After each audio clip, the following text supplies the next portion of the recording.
आज मैं बना रही हूँ साबूदाना ब्रेकफास्ट। तो ये व्रत स्पेशल ब्रेकफास्ट इतना बढ़िया बनके तैयार होता है, दाना दाना अलग अलग और खिला खिला, स्वादिष्ट इतना कि सभी को खूब पसंद आएगा। तो अगर आप जॉब वर्किंग हैं, हार्ड वर्किंग हैं या फिर आप काम कर रहे हैं, तो आप अगर मॉर्निंग में निकल रहे हैं तो आप ये ब्रेकफास्ट कर लेंगे तो आपको एनर्जी मिलेगी, पूरा दिन भूख बिल्कुल भी नहीं लगने वाला आपको, और आपको पसंद इतना आएगा कि हर बात व्रत में आप इसी को बनाना पसंद करेंगे। तो चलिए फ्रेंड्स, बना लेते हैं इसे। हेलो दोस्तों, शुभांगी होम किचन में स्वागत है आपका। तो फ्रेंड्स, सबसे पहले मैंने लिया है यहाँ पर साबूदाना। तो साबूदाना मैंने यहाँ पर कटोरी से माप के लिया है, तो 1.5 कटोरी साबूदाना लिया है। तो मैं करना क्या है, इसे अच्छे से धो लेना है। तो ये हम कर लेंगे तभी हमारे मतलब सारे जो ट्रिक हैं ये फॉलो करेंगे तो आपके चिपचिपे से बिल्कुल साबूदाना नहीं बनेंगे, बिल्कुल खिले खिले अलग अलग बनेंगे। तो हमें इन्हें ताकत लगा के नहीं धोना है क्योंकि ये सॉफ्ट होते हैं। हमें हल्के हल्के हाथ से इसी तरह से मसल करके अच्छे से धोएंगे ताकि इसका जो वाइट वाला है स्टार्च वो अच्छे से निकल जाए। तो हमें इसे निकाल देना है पूरी तरह से। तो हम 2-3 बार इसे अच्छे से वॉश कर लेंगे। वॉश करने के बाद ही अब इसमें हम डालेंगे पानी। तो पानी आप माप कर डालें, पानी आप ज़्यादा बिल्कुल ना डालें। कोई कटोरी या बर्तन सेट कर लें तो उससे आप डालेंगे तो अच्छा रहेगा। तो जिस कटोरी से मैंने साबूदाना लिया है, जितना साबूदाना लें आप उसी उतना ही हमको पानी लेना है। तो बस इतना ही रखना, ढक करके छोड़ देंगे इसे रेस्ट पर 4 से 5 घंटे के लिए। तो 5 से 6 घंटा हो गया है। अगर आप मॉर्निंग में बनाना चाहते हैं तो आप ओवरनाइट के लिए भी रख सकते हैं। तो देख पा रहे हैं साबूदाना मेरा पूरी तरह से फूल गया है, इतना बढ़िया सा दाना दाना हो गया है, ये चिपका बिल्कुल भी नहीं है। मैं दिखाती हूँ, ये पूरी तरह से सॉफ्ट भी हो गया है और सारे दाने एकदम से अलग अलग हैं और इसमें पानी भी नहीं है बिल्कुल। तो आप इसी तरह से माप करके लेंगे तो आपके एकदम परफेक्ट साबूदाना बनकर तैयार होंगे। तो देखा आपने कितना बढ़िया सा सॉफ्ट हो गया है। तो अब ये परफेक्ट है। अब चलते हैं नेक्स्ट प्रोसेस की तरफ, इसको रखते हैं साइड में। तो अब मैंने लिया है यहाँ पर 2 बॉयल आलू। तो आलू आप मैं रिकमेंड करती हूँ कि आलू को आप छिलके के साथ ही बॉयल करें। छिलके के साथ बॉयल करने से क्या होता है कि आलू अंदर पानी नहीं एब्जॉर्ब करते हैं, तो हमें इसी तरह से कर लेना। तो जब भी आप कोई ड्राई रेसिपी बना रहे हैं तो आप आलू को छिलके के साथ ही इनको बॉयल करें, इससे आलू हमारे अच्छे से पक के तैयार होते हैं और चिपचिपे से नहीं होते हैं। तो हम छील लेंगे इनको, और आलू पूरी तरह से ठंडा होना चाहिए इस रेसिपी में, गरम नहीं होना चाहिए। गरम होता है तो ये बिखरने लगते हैं। तो हम इसी तरह से छील लेंगे। मैंने 2 आलूओं को ले लिया है, इनको बॉयल कर लिया और पूरी तरह से ठंडा भी इनको हम कर लिए हैं। करने के बाद इनको हम चॉप कर लेते हैं। तो हम थोड़े से बड़े पीस काटेंगे, इससे क्या होगा कि थोड़ा सा जब दिखते हैं नाश्ते में तो देखने में अच्छा लगता है। तो आप इस तरह से काट लीजिए, बड़े पीस में ही ज़्यादा ही सही रहता है। तो आप चाहें तो थोड़ा सा छोटा भी कर सकते हैं, जैसा आपको ठीक लगे। तो मैं इसी तरह से इनको चॉप कर लेती हूँ। तो आलू को आप ठंडा ही लीजिएगा, गरम नहीं लीजिएगा बिल्कुल भी। तो आलू हम इसी तरह से काट करके रेडी कर लेंगे। तो चलिए, आलू रेडी हो गया है। अब चलते हैं नेक्स्ट प्रोसेस की तरफ।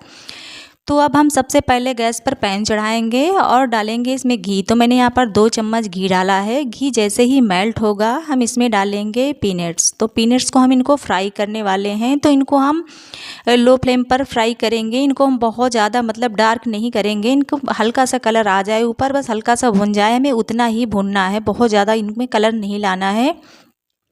तो हम इसी तरह से चलाते हुए इसे हम घी में भून लेंगे पीनट्स को अच्छे से। तो ये हमारा भुन गया, आप देख पा रहे हैं इसका कलर चेंज हो गया है। तो हम इसको निकाल लेते हैं अलग।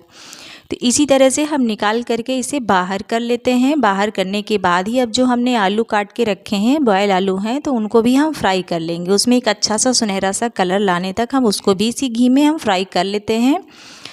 तो इसमें हम डालने के बाद ही पहले हम चला लेंगे अच्छे से, क्योंकि ये बॉयल आलू हैं, इनमें बिखरने का डर रहता है। तो इस तरह से हम करेंगे तो सारी मतलब आलूओं में घी की कोटिंग अच्छे से हो जाएगी, तो आलू बिखरेंगे नहीं और इस तरह से सुनहरा कलर आ जाएगा। तो हम निकाल लेंगे इनको अलग बाउल में।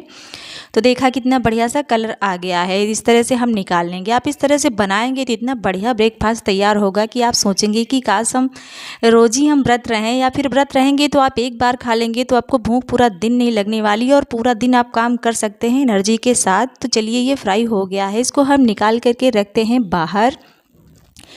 तो ये सभी चीज़ें फ्राई हो गई। 1 चम्मच घी हम और डालेंगे, थोड़ा सा कम लग रहा था, घी तो पहले से ही है, बस थोड़ा सा डालेंगे। जैसे ही थोड़ा सा गर्म हुआ है, मैंने डाला है यहाँ पर आधी चम्मच जीरा और आधी चम्मच सौंफ बारीक वाली डाली है। और इसी में डाल देंगे 1 चम्मच कसा हुआ अदरक और इसी के साथ ही हम डाल देंगे तीखे के लिए हरी मिर्ची। तो आप अगर चाहें तो इसमें मीठी पत्ती भी डाल सकते हैं, करी पत्ता, वो भी काफ़ी हेल्दी होता है। तो ये व्रत वाली सारी चीज़ें इसमें पड़ गई हैं, बस इतना ही डालेंगे। उसके बाद इसको हम भून लेंगे। इसको भूनने के बाद इसका जैसे ही कच्चापन निकल जाएगा, इसी में हम ऐड करेंगे साबूदाना जो हमने सॉफ्ट करके रखे हैं भिगो करके। तो साबूदाना को हम इस तरह से डाल देंगे। तो देखा आपने साबूदाना हमारा एक एक अलग अलग है, कोई भी चिपका हुआ नहीं है। तो आप इसी तरह से अगर इस तरह से बनाएंगे तो आपके साबूदाना बिल्कुल भी चिपचिपे नहीं बनेंगे और पूरी तरह से अलग अलग रहेंगे। तो अब हम इसको भी मिक्स कर लेते हैं, मिला लेते हैं, ताकि सारे साबूदाने में घी की कोटिंग अच्छे से हो जाए। अगर घी की कोटिंग अच्छे से हो जाएगी तो साबूदाना चिपकेंगे नहीं आपस में और सारे अलग अलग रहेंगे। तो हमें इसमें पानी वगैरह कुछ भी नहीं डालना है क्योंकि ये पूरी तरह से फूल चुका है।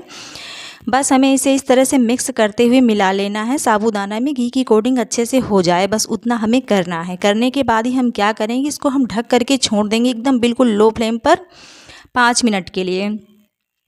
तो चलिए अब खोल लेते हैं। 5 मिनट हो गया है। देखा आपने साबूदाना भी पक गया है, बिल्कुल चिपका नहीं है। ये देखिए अभी कुछ थोड़ा बहुत जो बाकी रह गया है वो भी आगे पक जाएगा। अब हमें इसे ढकना नहीं है बिल्कुल। अब इसको हम चला लेते हैं अच्छे से। चलाने के बाद ही अब इसमें हम ऐड करेंगे नमक। तो नमक यहाँ पर हम ऐड करेंगे सेंधा नमक, क्योंकि व्रत में वही नमक खाया जाता है तो वही हम डालेंगे। क्योंकि हम व्रत में बना रहे हैं तो व्रत में आप ऐसे ही बनाइए और इतना पसंद आएगा कि क्या ही पूछे। आप एक बार खा लेंगे तो यकीन माने आपका हर बार मन करेगा इसी को बनाने का।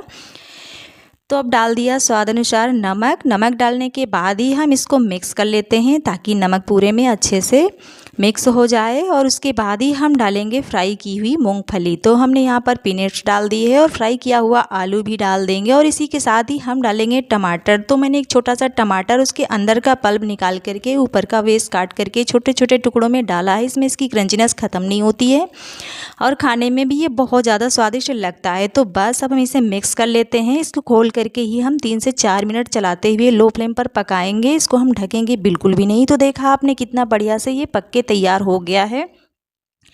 तो अब हम लास्ट में गार्निश करेंगे हरी धनिया। तो इस तरह से हम मिला लेंगे। मिलाने के बाद ही हम सर्व करेंगे। तो आप चाय के साथ खा सकते हैं, ऐसे भी खा सकते हैं, दोनों के साथ ये बहुत ही ज़्यादा अच्छा लगता है, ऐसे भी बहुत ज़्यादा पसंद आता है। तो अब इसी तरह से सर्व कीजिए, बनाइए, बहुत ही ज़्यादा पसंद आएगा। रेसिपी अच्छी लगी तो प्लीज़ लाइक कीजिएगा, कमेंट कीजिएगा, शेयर भी कीजिएगा। मेरे यूट्यूब चैनल को भी सब्सक्राइब कीजिएगा। बेल आइकन स्विच के साथ साथ ऑल पर भी क्लिक कर दीजिएगा ताकि मैं जो भी रेसिपी डालूँ सबसे पहले उसका नोटिफिकेशन आपको मिले फ्रेंड्स। तो आप इस तरह से बना सकते हैं, खा सकते हैं, व्रत में एंजॉय कर सकते हैं। Bye bye. फिर मिलूँगी नई वीडियो में नई रेसिपी के साथ। तब तक के लिए बाय बाय।